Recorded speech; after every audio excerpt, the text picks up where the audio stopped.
que você acha, Garrafa? Hoje quando eu vi, boa noite, Michele, Boa Chico, noite. galera acompanhando o Gazeta Esportiva. Boa noite. Hoje, quando o nosso grupo surgiu as possibilidades de enquete, eu falei, essa vai ser disparada porque é uma boa pergunta. Por que é uma boa pergunta? Porque tem dois lados da moeda. Primeiro, é um jogador de qualidade? Sim. Jogador que tem experiência no futebol europeu, jogador que atuou, né, em equipes de ponta do futebol europeu, um jogador ainda novo na idade, não está tão avançado assim de idade, jogador com experiência de seleção brasileira. Esses são os pontos positivos, mas você vem para o negativo. Nesse retorno ao Grêmio, que é o clube de coração, ele não foi bem, não produziu absolutamente nada do que se esperava, não entregou o que se esperava dele. Tanto é verdade que o Grêmio acabou sendo rebaixado, ainda com o episódio Douglas Costa, se joga, não joga, casa, não casa, aquela confusão toda, demonstrando que o cara parece que não está muito focado, que o cara é meio rosca espanada. E no final ainda azedou tudo, né? E Porque aí ele casou várias vezes, fez festa, tirou as fotos. Aí foi com o Jô. Olha o que o São Paulo talvez ainda deu possa... um sumiço no jogo. Deu um perdido no Jô. Imagina ele e o Jô em São Paulo. Você imagina, né? E o Rogério experiente, que aí o Muricy mais ainda... Será que vão apostar nessa contratação? Acho que não. Mas eu vou pelo lado técnico. Para não fugir da enquete, eu fico no lado técnico. No lado técnico é um belo jogador, eu contrataria. Oi! Você quer ver o circo pegar fogo? E aí, Chicão? Olha, Michele, vou dizer uma coisa para você. O cara, além de rosca espanada, é o chamado 13, né? É o cara 13. Porque você não pode confiar, né? Você marca um treino pela manhã, ele chega, mas ele chega mais para lá do que para cá, né? Emenda, essas coisas todas. Eu fiquei sabendo, assim, bastidores sobre a vida particular dele, que, meu Deus do céu. Aliás, se ele fosse bom, ele continuava na Europa, né? Aquele negócio que você me contou, foi com ele? Foi com ele. Nossa. E vou dizer uma coisa para você, se ele fosse bom mesmo, ele não teria saído da Europa e voltado para o Brasil, teria ficado por lá. De lá ele teria ido para a Inglaterra, da Inglaterra ele teria ido para a Itália, né? Ficaria por lá. Como aconteceu com os grandes craques nossos que acabaram voltando, né? Mas voltaram porque quiseram voltar, na é verdade? Então, mas ele é 13 e eu não contrataria, não. Para nossa redação, vamos lá, de esportes com José Paes. Boa noite, Zé. Já estou sabendo que você está com assuntos bem variados hoje. Conta pra gente as novidades do Tricolor. Boa noite, minha resenha tá boa aí, hein? Boa noite pra você, pro Garrafa, que adora um sertanejo mesmo. Já fui em sertanejo com o Garrafa. Um abraço pro Chico, pra todo mundo que tá acompanhando aí o Gazeta Esportiva. Antes de ser casado, viu, Michele? Eu fui no sertanejo aí com o Garrafa.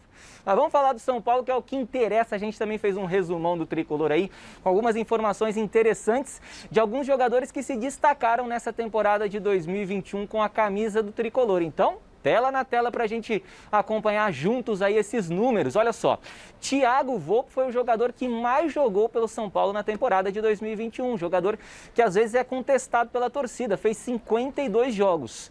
O artilheiro do São Paulo na temporada, esse é muito contestado pela torcida. Pablo, 13 gols pelo Tricolor em 2021. E o cara com mais assistências, Reinaldo, com 10. Pablo e Reinaldo estariam numa suposta lista do São Paulo de possíveis atletas negociáveis na temporada de 2022. Então vamos ficar de olho aí, até porque o Reinaldo é um bom jogador, vem jogando com certa frequência com o técnico Rogério Ceni. E uma curiosidade importante, viu, Michele? O Lisieiro, ele é o jogador que mais roubou bolas pelo São Paulo no Campeonato Brasileiro. Outro jogador também bastante contestado. 48 desarmes para o Lisieiro no Brasileirão. Agora, Michele, vamos falar de um outro tema que também está movimentando muito os bastidores no São Paulo. Votação para mudança do estatuto do Tricolor. O Silvestre está aqui do meu lado, está até com o cabelo em pé. Essa história é bem forte que está rolando lá no São Paulo. Está acirrando a briga entre torcedor, entre conselheiro. Por quê? Porque está rolando essa votação. Aliás, acabou agora em pouco, às 17 horas. Daqui a pouco a gente deve ter o resultado aí do que rolou. Foi uma votação online. E quais que eram as principais propostas de mudança no Estatuto do São Paulo? Primeiro, estabelecer a reeleição para presidente do São Paulo. Hoje o Júlio Casares, o presidente, fica por 3 anos, mas se essa emenda passar, ele pode ficar até 6 anos comandando o Tricolor. Tem muita gente dizendo que isso é golpe, que é para se perpetuar no poder. Então vamos ver o que vai acontecer aí, se vai mesmo passar essa medida, essa mudança lá no Estatuto do Tricolor. Uma outra mudança proposta, uma mudança importante, é ampliar os mandatos dos conselheiros de 3 para 6 anos. Ou seja, a galera vai ficando lá por mais tempo também para comandar o tricolor paulista. E ficou a ser definida ainda a redução de 260 para 200 conselheiros no São Paulo, ou seja, um grupo menor de pessoas comandaria o futuro do tricolor paulista, a ver se isso tudo vai passar, viu, Michele? Uma última rapidinho. Benítez se despediu hoje do São Paulo, não é mais jogador do tricolor, ele que tinha contrato até o final do ano agora com o tricolor paulista, estava emprestado junto ao Independiente, o Independiente emprestou ele para o São Paulo, contrato encerrado, ele volta para lá, porque para ficar aqui, São Paulo teria que pagar muito dinheiro, o tricolor não quis fazer esse investimento no momento, mesmo o Benítez tendo sido eleito aí o melhor jogador do último campeonato paulista. Conviveu muito com lesões, né, Michele? Agora eu volto para você aí, minha amiga. Um beijão. Valeu, José Paz. E é o seguinte, então vocês veem os números ali que o Zé colocou. O Pablo, mesmo não tendo jogado muito, foi o artilheiro do time com 13 gols. A mesma coisa o Reinaldo. Olha lá o Reinaldo. O Reinaldo, ele foi o principal garçom com 10 assistências. E o Thiago Volpi, que, claro, foi muito criticado pelas falhas que cometeu, 52 jogos foi quem mais jogou. E o Lisieiro desarmou, foi o que mais desarmou. O que vocês acham desses números? Eu penso aí? assim, né, Michele? Acredito que deve ser assim. O Rogério Ceni e o Muricy não vão em onda de internet, de rede social. Será que não é bom manter o Pablo? Mas é óbvio, é óbvio. Com o nível de futebol, é óbvio manter o Pablo. Você tem que ter o Volpi, que não teve uma boa fase. Contrata até um outro goleiro para... Ele não tem uma sombra. Mas você não pode desperdiçar a Reinaldo também, que teve o Reinaldo, gente, o Reinaldo até um tempo atrás vinha numa boa performance. Estamos falando do futebol brasileiro. É. Um cara que tem os números como tem o Pablo, você abre mão do Pablo, você vai contratar quem? O Pablo deixou a desejar? Teve alguns jogos que não esteve bem, assim como todo o time do São Paulo.